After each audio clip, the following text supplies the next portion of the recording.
আপোনাৰ মতে লওক বা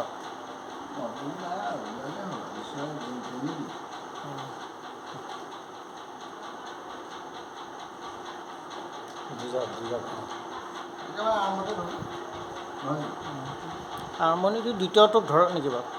দ্বিতীয়টো ধৰক তেতিয়াহ'লে আমাৰ দ্বিতীয় স্কন্ধ হয়।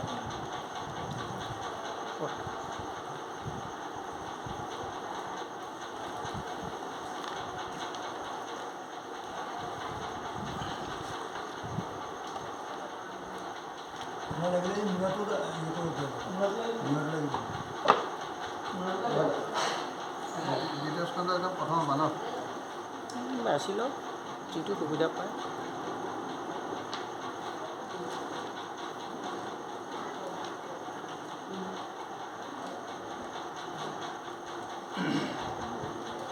কৃষ্ণ শ্রীমদ্ ভাগবত দ্বিতীয় স্কন্ধ শ্রীকৃষ্ণায় নমঃ। মঙ্গলাচরণ পদ। জয় জয় জয়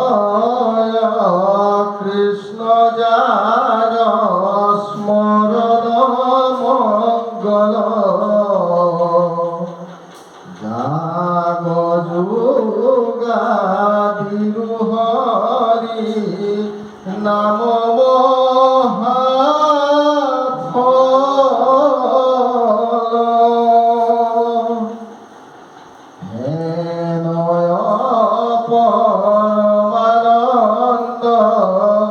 মাধৱ কলিত উমৰিও নৰনীৰ তৰে কচিত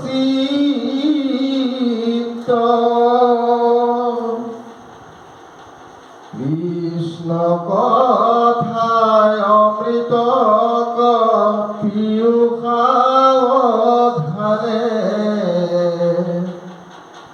কৰিও যতন দেৱে প্ৰাণ থাকে মানে ঘোৰ কলি যুগে মল মতি মনুস্বৰ নাহিয়ান ধৰ্ম হৰি কীৰ্তনত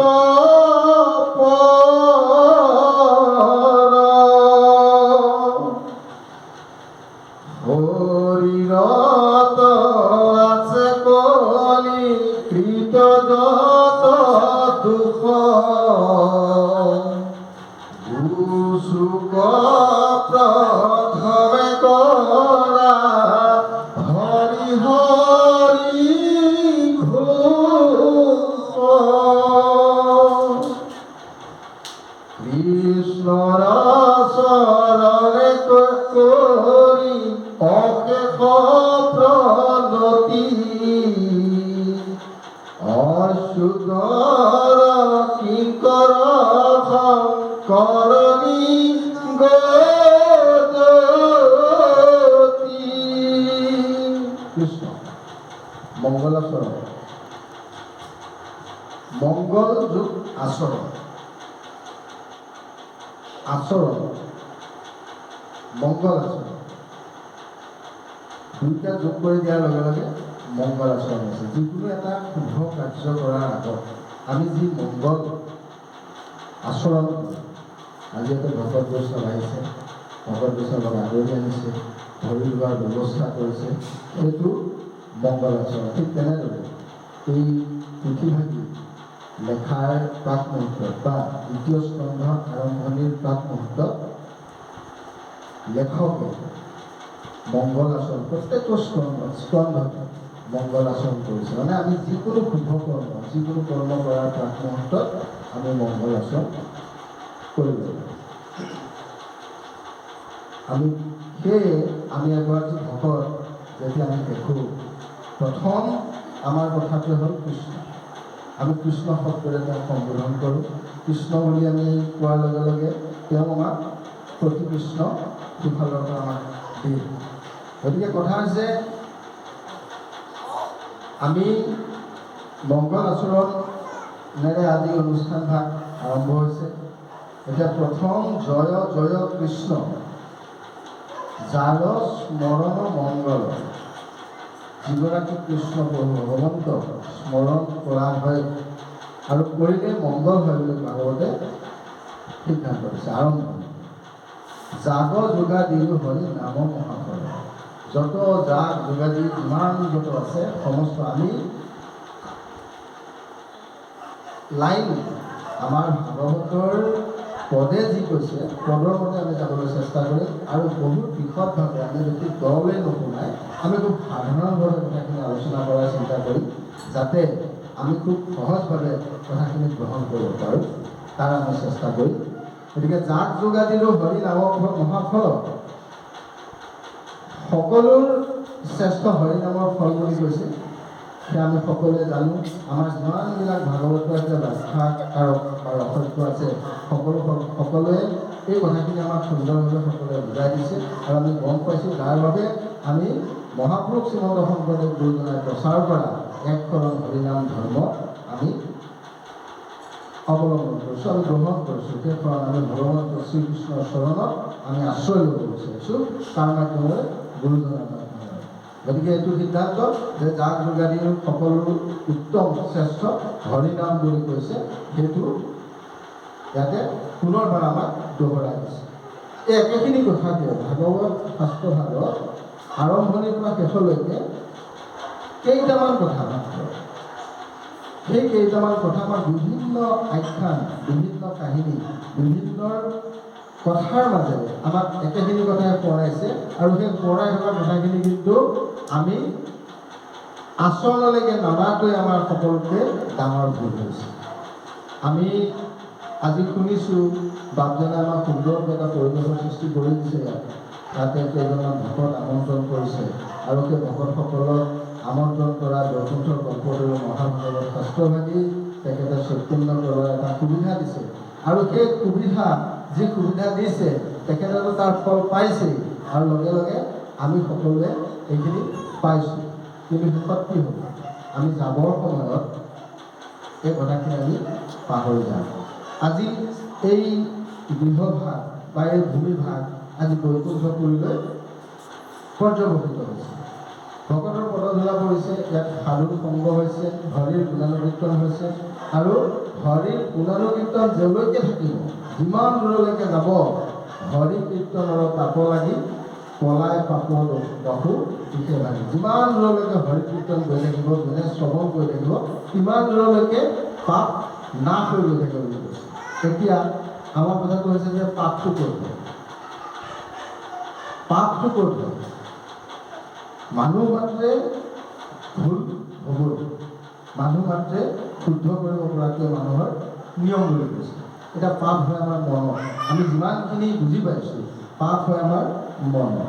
আমাৰ একাদশ ইন্দ্ৰিয়, ইন্দ্ৰিয়ৰ শ্ৰেষ্ঠ হ'ল আমাৰ মনটো আৰু সেই মনটোতে আমাৰ পাপ হয় বুলি কৈছে।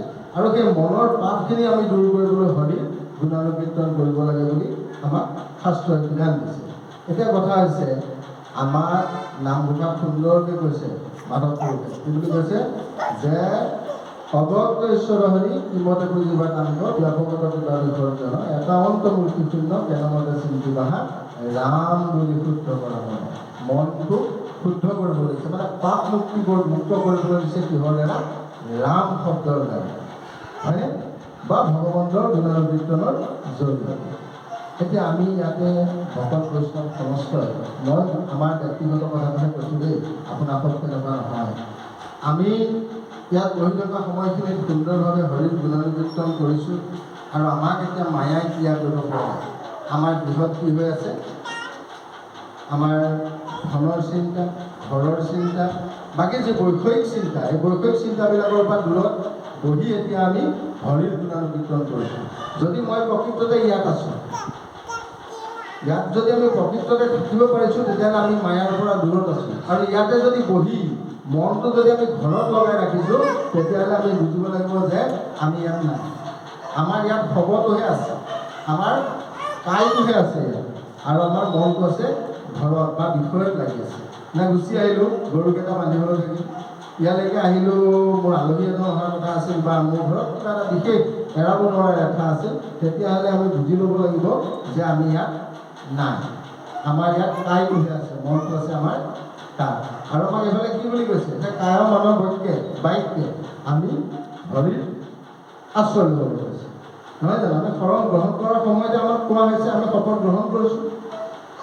এতিয়া এই হৰিৰ গুণানুকীৰ্তনখিনি আমি গ্ৰহণ কৰি কিমানখিনি আমি আচৰণলৈ আনিছোঁ সেইটো আমাৰ ওপৰতে নাই।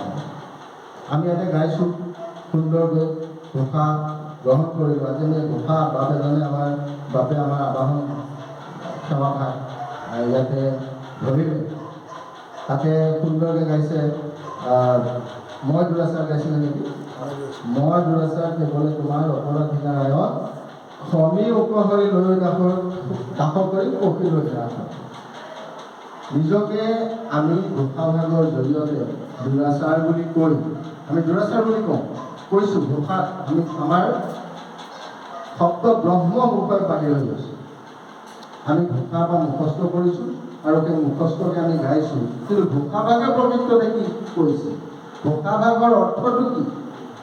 আমি কেতিয়াবা বাৰু নিজকে দুৰাচাৰ বুলি অন্য সময়ত ভাবি পাইছোঁ নেকি? আমি ব্যক্তিগত অভাজনে কিন্তু ভাবি পোৱা নাই চাগে। গতিকে তাৰপিছত কৈছে, হে কৃষ্ণ স্বামী তজু পৰা আমি কেৱলে কৰ্ম চাওঁ, কৰা অনুগ্ৰহ মায়াৰ নিগ্ৰহ তেৱেহে প্ৰভুৱে। আমি মায়াৰ নিগ্ৰহ কেতিয়া আৰম্ভ? যেতিয়া আমি ভগৱন্তৰ চৰণত আমাৰ আশ্ৰয় হ'ব। আমি যেতিয়া সমস্ত তেওঁৰ ওপৰত এৰি দিম, তেওঁ আমাক নিয়ন্ত্ৰণ কৰিব, সেনেকুৱা মনোভাৱেৰে যেতিয়া আমি ভগৱন্তৰ চৰণত আমি সেৱা প্ৰাৰ্থনা জনাম, তেতিয়া আমি মায়াৰ নিগ্ৰহৰ পৰা আঁতৰিব পাৰিম। আমি মনতে ভাবি থাকোঁ যে এই কামটো মই কৰিছোঁ, আচলতে মই কৰা নাই। কোনে কৰিছে? ঈশ্বৰে কৰাইছে। আজি ইয়ালৈ আনিছোঁ, বাপজনে আমাক আমন্ত্ৰণ কৰিলে, সকলো বোধ হয় আমন্ত্ৰণ কৰা কোনোবা এজন আজি ইয়াত উপস্থিত থাকিব পৰা নাই। আমন্ত্ৰণ কৰা হয়তো কোনোবা এগৰাকী বাপ ইয়াত উপস্থিত হ'ব পৰা নাই। এতিয়া আমি ভাবিছোঁ যে বাপজনক আমন্ত্ৰণ কৰিলোঁ, বাপজন নাহিল। আমি সেই চিন্তাধাৰাৰে যদি কথাখিনি গ্ৰহণ কৰোঁ, তেতিয়াহ'লে আমাৰ ভুল। বাপজনে আজি এই সংগ পোৱাৰ পৰা তেওঁ ঈশ্বৰে আমি বিৰত ৰাখিছে। মই সেইধৰণে, এই অভাজনে সেইধৰণে কথাটো উপলব্ধি কৰোঁ। কাৰণ আমি ক'লৈকো যাওঁ বুলি যাব নোৱাৰোঁ, চলো বুলি চলিব নোৱাৰোঁ, কওঁ বুলি কথা ক'ব নোৱাৰোঁ। যি কৰাই আছে এই মুহূৰ্তত বা অন্য মুহূৰ্তত, সকলো মুহূৰ্তত প্ৰভু ভগৱন্তই আমাক কৰাই আছে। আমি এটা কথা উপলব্ধি কৰা উচিত যে ভগৱন্তই আমাৰ এই দেহটো, সকলোৱে জানে, আমাৰ ভাগৱত অভিভাৱকসকলে কৈ থাকে যে 84 লক্ষ যোনি অতিক্ৰম কৰি আমি এই মানৱী দেহাটো পাইছোঁ। ঠিক আছে, আমাৰ নামৰ আগত শ্ৰী শব্দটো আমি ব্যৱহাৰ কৰোঁ। তালব্য স, তাত ৰকাৰ, তাৰ ওপৰে দীৰ্ঘিকাৰ শ্ৰী। যেতিয়া মানুহজন কথা ক'ব পৰা হৈ থাকে, চলি থাকে, তেতিয়া সেই শ্ৰী শব্দটো আমি ব্যৱহাৰ কৰোঁ। বহুতে নাজানো আমি যে শ্ৰী শব্দটোৰ আখৰটো এটা শব্দৰ প্ৰকাশ কৰি আছে। ইয়াৰ তত্ত্বটো হব, তালব্য সটো হ'ল স, যিটো আমি হব বুলি কওঁ, যিটো আমাৰ মৃত্যুৰ পিছত যিটো আমি হব দেহ বুলি কওঁ, দেহটো। তাত ৰকাৰডালে ৰমন বুজাইছে, দীৰ্ঘৰিকাৰডালে ঈশ্বৰ বুজাইছে। যেতিয়ালৈকে আমাৰ দেহত হবটো ঈশ্বৰে ৰমন কৰি থাকিব, তেতিয়ালৈকে আমি শ্ৰী, আমি কথা ক'ব পাৰিম, চলিব পাৰিম, যাব পাৰিম। সেইখিনি কৰি থাকিব পৰাখিনিলৈকে আমি শ্ৰী, তাৰপিছত নহ'লে স্বৰ্গীয়। এই শব্দকেইটা আহি যায়। আচলতে প্ৰকৃততে আমিবিলাকে আমাৰ ভুলটো আমাৰ তাতে হয়। আমি নিজেই কৰিছোঁ বুলি ভাবোঁ, বনাইছোঁ সুন্দৰ ঘৰ এটা, ধুনীয়া গাড়ী এখন লৈছোঁ, বেলেগৰো নাই। মই এই অঞ্চলটোৰ ভিতৰত সকলোতকৈ ডাঙৰ চাকৰি এটা কৰিছোঁ। এই যে ভাৱধাৰাবিলাক যে আমি ভিতৰত লৈ আছোঁ, সেইটো অহংকাৰ বুলি কৈছে শাস্ত্ৰত। আৰু আমি আচলতে স্বীকাৰ নকৰোঁ, কিন্তু আমি কোনোবা নহয় কোনোবা সময় আমাৰ শ্ৰীমুখৰ পৰা এনেকুৱা ধৰণৰ শব্দবিলাক বাহিৰ হৈ যায়। আচলতে আমাৰ প্ৰত্যেকটো মুহূৰ্ত ঈশ্বৰৰ নিয়ন্ত্ৰণত চলি থাকে, ঈশ্বৰে কৰাই থাকে। আজি বাপজনে আমাক আমন্ত্ৰণ কৰিছে, আমি আমন্ত্ৰণ কৰোঁতে কৈছোঁ যে বাপ যদি ঈশ্বৰে নিয়ে তেতিয়াহ'লে আমি নিশ্চয়কৈ যাম। আহিম বুলি আমি মনে ভাবিলেও হয়তো আমি আহি এইখিনি সময় নাপালোঁহেঁতেন, আহিবলৈ নোৱাৰিলোঁহেঁতেন। ভাগ লাগিব, সংযোগ লাগিব, ঈশ্বৰৰ কৃপা লাগিব, তেতিয়াহে আমি ইয়ালৈ আহিব পাৰিম বা সাধুৰ সংগ ল'ব পাৰিম। সেই একেটাই কথা। গতিকে আমি যিহেতু প্ৰত্যেকগৰাকী আমি সমাজ পাতি আছোঁ, আমাৰ মানুহৰ সমাজ হিচাপে আমি স্বীকৃতি দিছোঁ, আমি নিজকে নিজেই জীৱশ্ৰেষ্ঠ বুলি ঘোষণা নিজেই কৰিছোঁ। কিন্তু আমি জীৱশ্ৰেষ্ঠ বুলি আমি নিজেই ঘোষণা কৰিছোঁ, কিন্তু সকলোতকৈ অপকৰ্মখিনি আমিয়ে কৰিছোঁ। আমাৰ ক'ব লগা বিষয়টো এইটো যে আমি ভাগৱতে কোৱা কথাখিনিক আমি আচৰণলৈ আনিছোঁ নে নাই। আজি ইয়াৰ পৰা আমি যামগৈ, প্ৰত্যেকে বাপজনে সুন্দৰকৈ আমাক আপ্যায়ন কৰিছে, আপ্যায়ন আৰু চাগে বোধহয় কৰিব। এই গোটেই অনুষ্ঠানটো শেষ হোৱাৰ পিছত আমি প্ৰত্যেকে ঘৰলৈ যামগৈ। আমি মনত ইয়াৰ পৰা আমি কি লৈ যাম, আৰু সেই লৈ যাবলগীয়া বিষয়টোক আমি আমাৰ ব্যৱহাৰিক জীৱনত অনাগত সময়ত আমি সেই কথাখিনি আমাৰ আচৰণলৈ আনিম নে নানিম। আজিকালি দেখিছে গোটেই গাঁৱে ভূঞে সকলোতে অখণ্ড ভাগৱত পাঠ চলিয়ে আছে, অবিৰতভাৱে চলি আছে। এই চলোতে এনেকুৱা হৈ গৈছে, সকলোৱে পাতিছে কাৰণে পাতিছে যেন আমাৰ অনুভৱ হৈছে। আমি দেখিছোঁ, আমি ভাবিছোঁ যে পাতিছে কাৰণে ভাগৱত পাতি আছে নেকি। কাৰণ ইমানখিনি শুনাৰ পিছততো সমাজখনত কোনো ধৰণৰ পৰিৱৰ্তন দেখা নাই। পৰিৱৰ্তনটো হৈ যাব লাগিছিল। আমি যিখিনি সময়ত আজি আহোঁতে আমাৰ বন্ধুবোৰ হিমন্ত কলিতাৰ লগত আমি আলোচনা কৰিছোঁ, গাড়ীত আগত আহি থাকোঁ যে আমি যেতিয়া ভাগৰ প্ৰতি খুব এটা ইচ্ছা আছে ভাগৱত পাঠ কৰাৰ। আমি যেতিয়া পাঠ কৰিছিলোঁ আমাৰ বয়স তেতিয়া অলপ কম, আমাৰ সমান বয়সৰ ল'ৰাই তেতিয়া নাহিছিলে। তেতিয়া সুৰ সঞ্চাৰবিলাক আমি শুনিবলৈ নাপাইছিলোঁ। আমাৰ বৃদ্ধসকলে, আমাৰ বৰদেউতা দেউতাহঁতে যি সুৰকে গাই আছিলে সেই সুৰতে আমি গাই আছিলোঁ। কিন্তু এতিয়া মোবাইলটো কিনি দিয়াৰ লগে লগে আপুনি ভাগৱতৰ বিভিন্ন সুৰে আপুনি গাব পাৰিব। সুন্দৰ সুন্দৰ ব্যাখ্যা, ৰসজ্ঞৰ সুন্দৰ সুন্দৰ ব্যাখ্যা পৰ্যালোচনাই আপুনি মন ভৰি যাব। কিন্তু মোৰ প্ৰশ্ন এইটো, ইমান ভাগৱত চৰ্চা হৈ থকাৰ পিছত সমাজখনত কিবা পৰিৱৰ্তন হৈছে? সেইখিনি সময়ত সমাজখন আৰু আজিৰ তাৰিখৰ সমাজখনৰ মাজত এক সাংঘাতিক পাৰ্থক্য আছে। আপোনালোকে নিজে জুকিয়াই চাওক, আমাৰ সৰুকালটি আৰু আজিৰ এই সময়। ইমান ভাগৱত চৰ্চা হোৱাৰ পিছত যদি ভাগৱত শ্ৰৱণ কৰিলেই পাপ নাশ হয়, তিৰোধায় প্ৰবিষ্ট ময়ং শ্ৰীমদ ভাগৱতৰ নমং তেনেয়ং বাংময় মূৰ্তি প্ৰত্যক্ষ কৰতে হৰে সেৱানাথ শ্ৰৱণাথ পাঠাত দৰ্শনাথ পাপনাশী বুলি কৈছে। ভাগৱত যদি আমি শ্ৰৱণো কৰোঁ শুদ্ধ চিত্তে, আমি শ্ৰৱণ কৰোঁ, সেৱা কৰোঁ, পাঠ কৰোঁ, তেতিয়াহ'লে আমাৰ পাপ নাইকিয়া হ'ব বুলি কৈছে। আমাৰ প্ৰসংগত আছে যে পাপটো হৈ গ'ল মন। গতিকে আমি ভাগৱতৰ যদি অকণমান আমি আমাৰ আচৰণলৈ আনো, তেতিয়াহে আমাৰ পাপমুক্ত হ'ব বুলি আমাৰ মনে ধৰে। গতিকে আপোনালোকক আমি নিজকেও কৈছোঁ যে আমি মায়াৰ বান্ধোনৰ পৰা আমি কোনো কাৰণত ওলাই যাব নোৱাৰোঁ। এইটো ধ্ৰুৱ সত্য কথা। কাৰণ আমি যিহেতু গৃহস্থ সংসাৰ কৰিছোঁ, গতিকে আমি এই মায়াৰ ভিতৰত আমি থাকিবই লাগিব। কিন্তু আমি সেই বোকাত ধোলা পদুম ফুলটোৰ দৰে বোকাৰ মাজতে ফুলি গাত বোকা নালাগিব পৰাকৈ আমি থাকিবলৈ চেষ্টাটো কৰিব লাগে। সেইকাৰণে কি বুলি কৈছে যে নিৰন্তৰে হৰিৰ নাম গুণানুকীৰ্তন কৰিবলৈ কৈছে। গুচুক প্ৰথমে কৰা হৰি হৰি ভোক, শৰীৰত আছে কলি কৃতযত দুখ। আমাৰ শৰীৰতে গোটেই কলিৰ কথাখিনি সোমাই আছে, আৰু সেই বস্তুখিনিক আমি দবাই ৰাখিবৰ কাৰণে আমাক এই ভাগৱত শাস্ত্ৰ বা সাধুৰ সংগটো কিন্তু একমাত্ৰ মহৎ বুলি শাস্ত্ৰই কৈছে। বা আপুনি